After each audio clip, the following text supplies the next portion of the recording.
2025년 7월 18일. 네, 오늘 저희가 함께 들여다볼 자료들이 참 다양합니다. 네, 정말 많죠. 기술 트렌드부터 경제, 사회 이슈까지. 맞습니다. 2025년 기술 트렌드 보고서도 있고 AI의 사회적 영향, 또 인구 절벽 문제. 네, 심층 분석 자료들이죠. 주요 뉴스랑 금융시장 전망도 있고요. 네, 그래서 저희 목표는 이 방대한 자료들 속에서 가장 중요한 정보, 또 통찰을 뽑아내서요. 여러분들이 이 복잡한 현상들을 좀 더 명확하게 이해하실 수 있도록 돕는 거죠. 네, 바로 그겁니다. 자, 그럼 본격적으로 한번 시작해 볼까요? 좋습니다. 먼저 AI 이야기부터 해보죠. SK텔레콤 뉴스룸이나 CEO 노트 자료를 보면요. 2025년은 진짜 AI가 뭐랄까 실험 단계를 넘어서는 해? 네, 사회 전반으로 확산된다 이런 거죠. 그렇죠.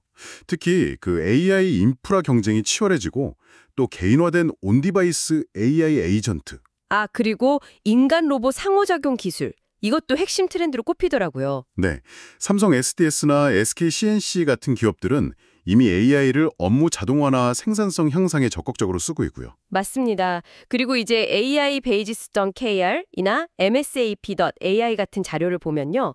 이런 AI 발전의 시대적 배경, 그리고 사회적 영향을 좀 더 깊게 분석하고 있어요. 아, 단순히 기술 발전뿐만이 아니라 사회에 미치는 영향까지. 그렇죠. AI가 의료나 금융 같은 여러 분야에서 혁신을 가져올 수 있지만 동시에 우리가 고민해야 할 문제들, 예를 들면 일자리 문제라던가 일자리 감소 우려가 있죠. 네, 그리고 데이터 편향성 문제, 또 윤리적인 딜레마 같은 과제들도 분명히 안겨주고 있습니다. 정부도 이런 부분을 인지하고 있는 것 같아요. 공공부문 초거대 AI 도입 가이드라인 2.0 이걸 발표했잖아요. 네, 맞아요. 거기서 RAG 기술 같은 걸 활용하면서도 윤리랑 보안을 굉장히 강조하고 있죠. 공공 서비스 혁신을 꾀하는 건데 근데 또 한편으로는 트리플 I 자료 보니까 국내 AI 인재 유출 문제 이거 심각하다고요. 아, 그 문제 정말 시급합니다. 풀어야 할 숙제죠. 네, 이런 기술 변화 속에서 경제 상황은 좀처럼 나아지질 않는 것 같아요. 맞아요. 고물가 상황이 계속되고 있죠. 오늘자 베데쿤 블로그 요약이나 트리플 I 자료를 보면 한국은행이 기준금리는 동결했지만 네, 동결했죠. 하지만 체감 물가, 특히 장바구니 물가는 여전히 높다는 거예요. 그러니까요. 자영업자분들 어려움은 더 커지고 있다고 하고요.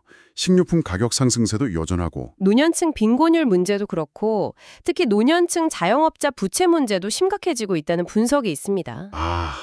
이런 문제의 근본 원인 중 하나가 결국 인구 구조 문제겠죠? 네, 코리아 비즈니스 리뷰의 인구 절벽 분석이 바로 그 점을 지적합니다. 우리가 이미 2025년에 초고령 사회에 진입했거든요. 벌써요? 와. 네, 그리고 2045년에는 인구가 4,800만 명 아래로 떨어질 거라는 전망이에요. 생산 가능 인구는 줄고. 그럼 당연히 잠재 성장률은 떨어지고 노년부양비 부담은 커질 수밖에 없겠네요. 그렇죠. 2045년이면 노년부양비가 60%를 넘을 거란 예측도 나옵니다. 60%. 정말 심각한데요? 근데 이게 노년층만의 문제는 아니잖아요. 청년들도 힘들다는 이야기가 많던데요? 맞습니다. 트리플 I 자료가 청년 문제도 짚고 있어요. 기업들이 소위 중고 신입, 그러니까 경력 있는 신입을 선호하는 현상. 신입인데 경력이 있어야 하는. 네. 그리고 박사 학위를 따도 취업이 어렵거나 아예 구직 활동을 안 하는 쉬는 청년이 50만 명이 넘는다는 거예요. 50만 명. 정말 심각한 사회 문제네요. 그렇죠. 그래서 이런 복합적인 경제구조 문제를 좀 풀어보려는 노력의 하나로 박시영 TV 같은 데서 논의되는 상법 개정 이야기? 상법 개정이요. 구체적으로 어떤 내용인가요? 특히 소액주주 권리 강화를 위한 집중투표제 도입 같은 기업 지배구조 개선 논의가 나오고 있는 거죠. 그렇군요. 이렇게 경제사회적 압박이 큰 상황에서 또 지금 사회적으로 이목이 쏠린 수사들도 진행 중이죠? 네, 맞습니다.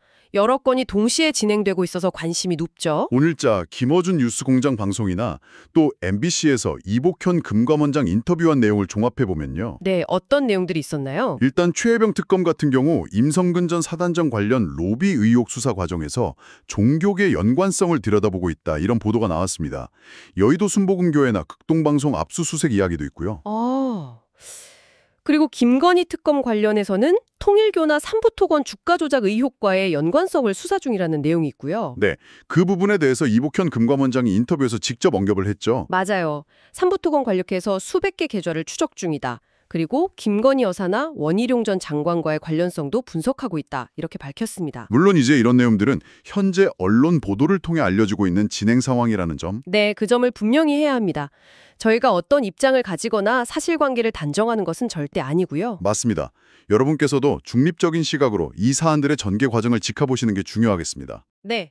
자, 마지막으로 ESG 경영 이야기입니다. CEO 노트 같은 자료들을 보면 2025년 핵심 트렌드로 이걸 꼽고 있더라고요. ESG 경영 고도화. 네, 이제는 뭐 선택이 아니라 필수가 되어가는 분위기죠. 그렇죠. 예를 들어 스타벅스가 공급망 투명성을 확보하려고 노력한다거나 SK그룹이 아리백 캠페인에 참여하는 것처럼요. 아리백, 그러니까 사용하는 전력 100%를 재생에너지로 충당하겠다는 약속이죠. 기업들이 이제 환경, E, 사회, S, 지배구조 G를 실제 경영 전력의 핵심으로 삼고 있다는 증거입니다. 이게 또 그냥 기업 이미지 때문만이 아니라 실제 우리 현실과도 맞닿아 있는 문제잖아요. 네, 그렇습니다. 트리플라잇이 지적한 기후위기의 심각성과도 바로 연결되는 이야기죠. 작년에 지구 온도 상승폭이 1.55도였다고요? 네, 역대 최고 해수면 온도 기록도 그렇고 폭염은 점점 길어지고 이런 데이터들이 더 이상 이걸 외면할 수 없는 현실이라는 걸 보여주고 있습니다. 이런 상황에서 그린워싱 같은 문제도 불거지고요. 맞아요. 최근 일부 패션 기업들이 친환경적인 척했지만 사실은 아니었던 그런 그린워싱 사례가 적발됐잖아요. 이게 ESG 경영에서 투명성이랑 진정성이 얼마나 중요한지를 잘 보여주는 거죠. 네, 정말 그렇네요. 자, 오늘 저희가 AI의 전방위적인 확산부터 시작해서요. 고물가, 인구 절벽 같은 경제 사회적 부담, 그리고 현재 진행 중인 주요 수사 상황들. 네, 그리고 중요성이 점점 커지고 있는 ESG 경영까지 정말 다양한 이슈들을 빠르게 한번 훑어봤습니다. 네, 기술은 정말 빠르게 변하고 사회 구조적인 과제들은 계속 쌓여가고 참 복잡한 상황인 것 같습니다. 맞습니다.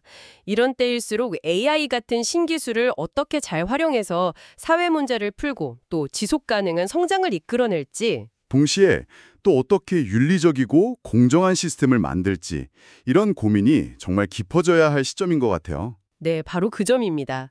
오늘 저희가 살펴본 여러 내용들 속에서 여러분께서는 어떤 연결고리가 가장 중요하다고 생각하시는지요? 네, 그 질문을 한번 스스로에게 던져보시면서 오늘 분석을 마무리하면 좋겠습니다.